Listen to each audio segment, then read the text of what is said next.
Welcome to PIERRE Academy. In this tutorial, we'll show you how to install and pair the compact temperature and humidity sensor. To begin, navigate to the system interface. Go to the menu, select Settings, then add Wave I/O, and click on Find Devices. Now, using the included SIM pin tool, press into the small upper hole on the sensor, not the lower one.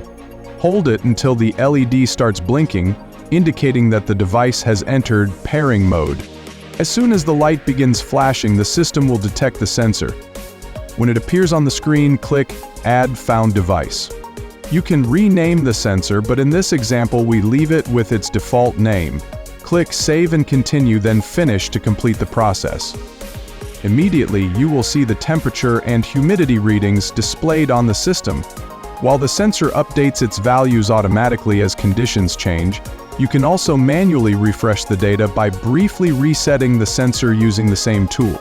The latest readings will be sent to the system instantly. And that's it! The compact temperature and humidity sensor is now successfully integrated. With accurate real-time data and automation capabilities, it brings smarter climate control to your environment. Thanks for watching this PIERRE Academy tutorial.